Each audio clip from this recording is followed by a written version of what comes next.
Hello YouTube, it's me, zannderx here. Okay, I know this isn't a typical day where I post my videos, but I came across this video that's ramping across Facebook, across YouTube, and everywhere. Everyone should know this. If you're watching this video, you should definitely know this. The Joseph KONY Project. Now, I watched the video. It's about 30 minutes long. Great video. Puts out a lot of information, and it's true. The more that more individuals know about a subject, the more publicity it's going to get, the more it's going to get noticed, the better chances you have of it getting done. And I support that. I do. I support the idea, and I support the actions that this man should not be allowed to flourish across the world, flourish in his world, doing what he does, abducting children, turning him into the young army that he has, making them mutilate, murder their families, and all their own countrymen. I believe in that. I believe that the man should be stopped.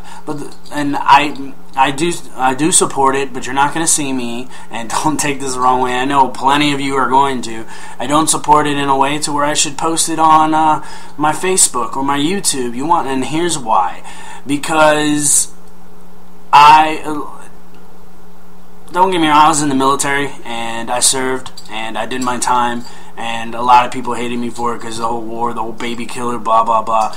So what I have to say is a lot of my friends, one thing that I didn't like on my Facebook is a lot of my friends that say we should take our noses out of other people's business. We shouldn't interfere with other people's things and other people's problems and blah, blah, blah. All this other stuff are now supporting this KONY Project. And there's nothing, let me say again, there's nothing wrong with that, because I believe that this man should be stopped. But the thing that doesn't make sense is, like, these people are saying, let's get out of the war is not solved, we're in other people's business because we're big bullies and we must be involved in everything in the world, and we can't mind our own business. And these people are now supporting this. And if I'm thinking correctly, the definition for that would be hypocrite, right?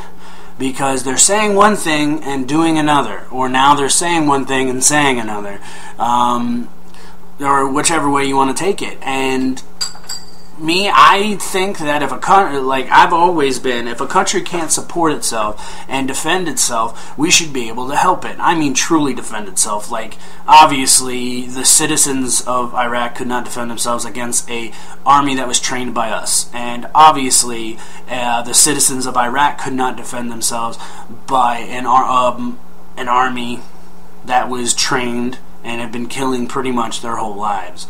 So civilians couldn't do that, so we sent our military over there. And I get that we've been there and we caused the problems for that to happen, as in supporting the Al-Qaeda to get the power that they have now. And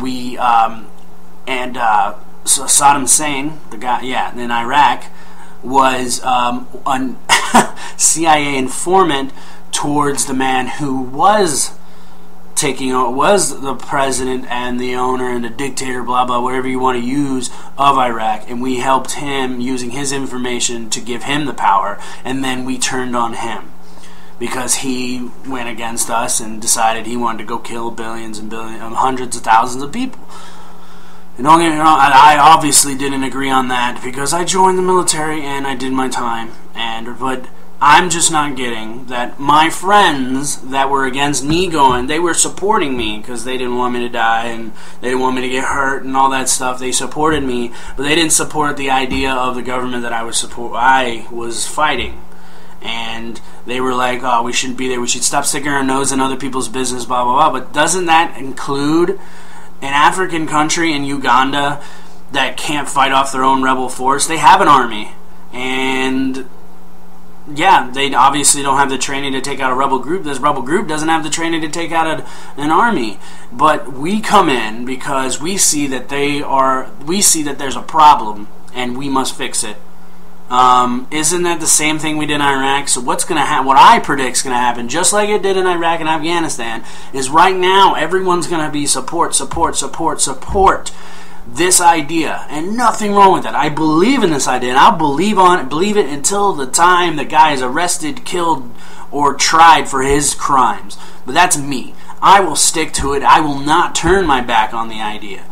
But I know because it happened in Iraq and Afghanistan. They supported us for the first 2-3 years, maybe 3 years, about, fight for America, pride, patriotism. They attacked us, we attacked them, we're taking them out, blah, blah, blah. But as the time grew in the war, faith in the war disappeared. So politicians changed from war to, oh, let's get them out. Let's get them out of there because the war is over. We don't need to be there, blah, blah, blah. Didn't you guys see that? Maybe a lot of my friends that I find, well, look out for a couple here, find highly educated and very well minded, and they study and they look into this, are supporting these ideas. But they're the same people that supported it in the beginning of Iraq and Afghanistan, and at the end they were against it. So I believe that these same people that have done this now are going to support it, and then once it takes too long, they're going to be like, whatever. Oh, it can't be done. Or they'll be like, get out of there, because we don't need to be there. It's not our world, blah, blah, blah. Well, I support it.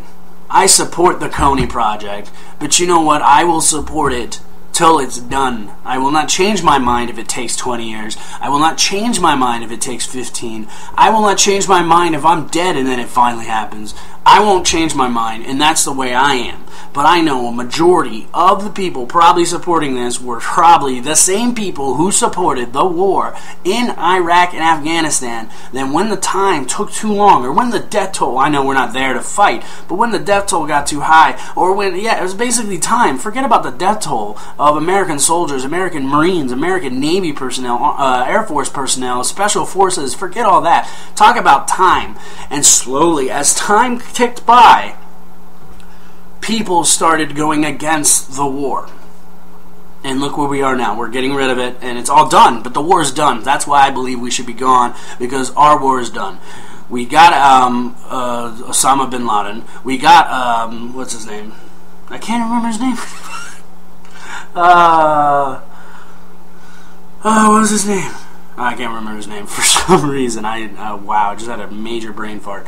But we've killed them, and we've taken them out of the equation, so we should leave. I agree with that. But I don't understand. These people are supporting this idea when the majority of these people are about peace, and they're like, oh, we should not be fighting with war, and yeah, we should talk. Well, that's pretty much all I gotta say, and that's all the information I had for this video. So if you don't like it, suck it the fuck up. And I'm pretty sure even my mom won't like this video. I'm pretty even sure my good friends that would support this will not like this video. But you know what? I'm putting my word out there. This is my information. This is what I think, and I believe in the old Constitution that freedom of speech, the true freedom of speech, not the freedom of speech we allow now. Oh, you can't say this because it's not right. That's what I believe in, and that's what I stand for. And if you don't like it, then dislike my video. Give me a nasty comments. I don't care. But if you haven't subscribed and you like the video, subscribe. I hope you guys enjoyed. If you didn't, I'm sorry. Peace.